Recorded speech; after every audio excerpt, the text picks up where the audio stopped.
Fito, una jornada de banderazos, de protestas en toda la República Argentina contra el gobierno nacional. Y siguen a esta hora, o por lo menos había aún algunos manifestantes en Plaza de Mayo. Rodolfo Esbriza.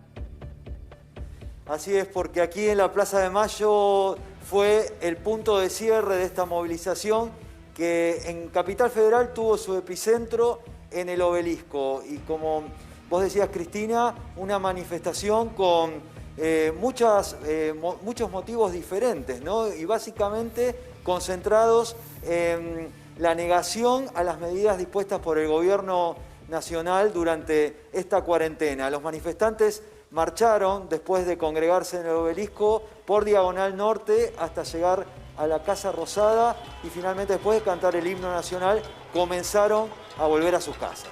Claro, había una lista de distintos ejes en cuanto a esta protesta. Como decía nuestro compañero Rodolfo Esbriza, por un lado eran los efectos económicos que está generando la cuarentena, mucha gente contando su padecer económico, pero también era una protesta, por ejemplo, contra el avance hacia la propiedad privada, con el caso Vicentín como eje, contra el hostigamiento a la prensa, que tuvo una paradójica situación que enseguida la vamos a mostrar porque hubo una agresión a un móvil de C5N, y que también tenía entre los motivos la liberación de Lázaro Báez, que fue, bueno, solamente el día de ayer, hace pocas horas. Enseguida vamos a analizar los distintos puntos de esta protesta que tenía, como decía Fito, su eje en el Obelisco aquí en la capital, pero también otros puntos del país. Bien. Uno de los lugares en Capital Federal estuvieron también en el barrio de Belgrano, sí, se sintió hoy fuerte la movilización, pero también cruzando allí, muy cerca de la General Paz, la Quinta de Olivos. Y allí está nuestro compañero Germán Condoto. Germán.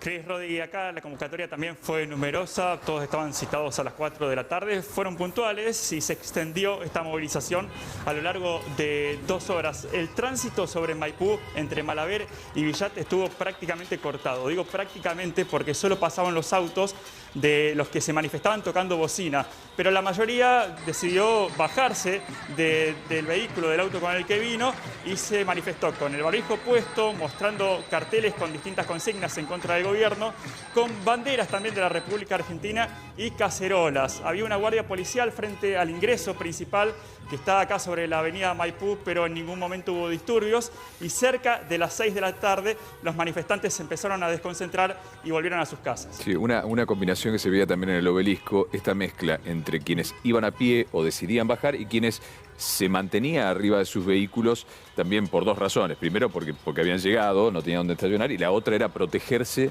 ¿sí?, en estas épocas de pandemia, otra forma de manifestarse arriba del auto. Vamos a darnos una vuelta por algunos barrios, ya volvemos, Ger. ¿Algunos barrios tenemos? Esto es Caballito. Claro, las zonas generalmente más cruciales para el comercio, hoy ocupadas por la protesta, ¿no? Por el banderazo. Villa Ballester en este caso, otra esquina clásica del barrio, con algunas personas manifestándose, decíamos, Belgrano. Y acá una imagen desde la altura, que nos permite percibir el ruido de la manifestación en la calle. Nos vamos a Avellaneda, Santa Fe, donde no solo se protestó en lo relacionado con Vicentín, sino que además hubo lo que denuncian los organizadores, un intento de alguna manera de interrumpir el paso de las caravanas. Exacto, el epicentro del grupo Vicentín es allí, Avellaneda, y tenían planeado un banderazo como el realizado el mes pasado, pero las fuerzas policiales intentaron evitar el avance, el despliegue de esta protesta, y hubo algunos incidentes y mucha tensión. Recordemos que acá se protesta contra el avance sobre el grupo Vicentín. Claro, lo que decían era, el gobierno rápidamente salió a decir, el gobierno de Santa Fe, que había puesto, bueno, que era un control de COVID, y los vecinos dicen, no, no estaba el control. Justo lo pusiste hoy, y de alguna manera eso impedía que todos los manifestantes pasaran de la manera deseada para manifestarse.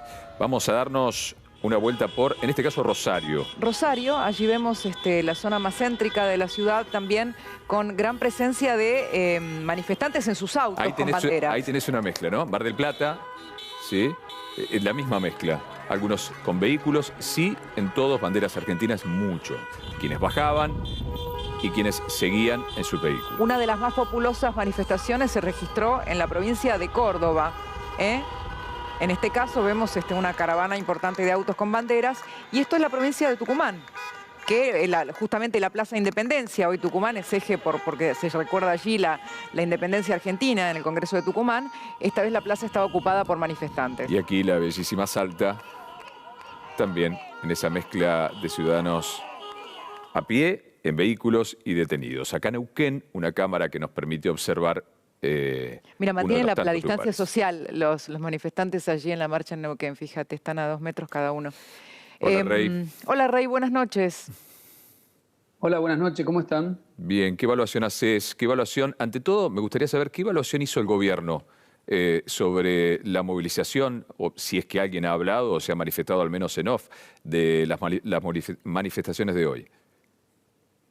Sí, por lo menos con los funcionarios con los que pude hablar en off, nada, reconocen que hay que escuchar, que es legítima cualquier protesta y que lo que más lamentaban era la ruptura de alguna manera sobre todo en la zona del AMBA, de la cuarentena, ¿no? Del distanciamiento social.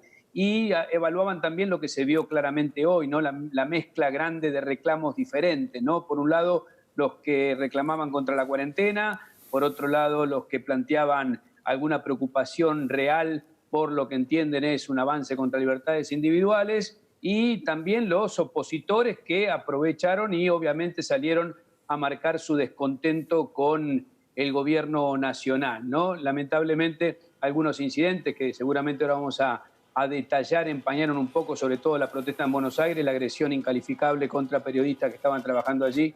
Pero en general se entiende, me parece que hay cierta comprensión de parte del gobierno nacional, sobre todo por el estado de angustia, me dijo un funcionario hoy, se entiende que pueda generarse esto. Lo que preocupaba es que se mantuviera dentro de los cauces de la protesta y punto. Pero me parece bueno que se entienda que siempre que hay gente en la calle hay que escucharla, ¿no? Sin duda, y seguramente también hay distintas vertientes que tienen que ver con la gestión política del gobierno que están relacionadas con esta manifestación, pero lo que decías antes, y por supuesto repudiamos la agresión sufrida por el equipo periodístico de C5N, este es el momento en que se va a observar el ataque al móvil, concretamente de Exteriores, que se encontraba en la zona del Obelisco. Bueno, aquí uno de nuestros colegas graba desde adentro, mirá. Bueno, la verdad no hace falta es raro reclamar explicar libertad de expresión y agredir periodistas. No, por eso no hace Realmente falta aclarar que, primero, la violencia siempre es condenable bajo cualquier concepto. Pero no importa cuál sea el periodista, no importa de qué medio sea el periodista, no importa lo que opine el periodista. Es importante que entendamos que defender la libertad de expresión es sumamente importante y todos los periodistas debemos permitir que muestren, ¿sí?, lo que nos está pasando. No importa si te agrada o no, pero es, como decía Reinaldo, sumamente contraproducente, incoherente, en el medio de hablar de rechazo a la violencia con un acto de violencia. Claro, ¿sí? acá es importante destacar algo. Como decía Rodolfo, no puede haber una doble vara para repudiar los ataques a la prensa. Los ataques a la prensa contra C5N o contra un colega de Canal 13 son por igual graves. Y en este sentido es importante que lo valoremos como sociedad, pero también que en los últimos días hubo distintos hechos o tensiones protagonizadas por funcionarios del gobierno con respecto a periodistas que tampoco sembraron un buen camino. Y por unos pocos violentos, porque estos eran personas violentas que atacaron un móvil, tampoco hay que generalizar que toda la marcha era de personas violentas, ¿no? No, era un es como que las No, dos eso cosas está son claro. importantes y ser justos en lo que decimos. Me parece es que un hay que momento para mí de establecer también esas muchísima- pautas. Sí, Rey. Es un momento de muchísima responsabilidad. Justo coincidió esto con un discurso del presidente que después vamos a analizar, que apuntaba, por lo menos en uno de sus tramos, a tratar de bajar otra vez las tensiones, ¿no? Eso también fue algo curioso que haya pasado hoy. Me parece que hay que tener desde la dirigencia política y desde los comunicadores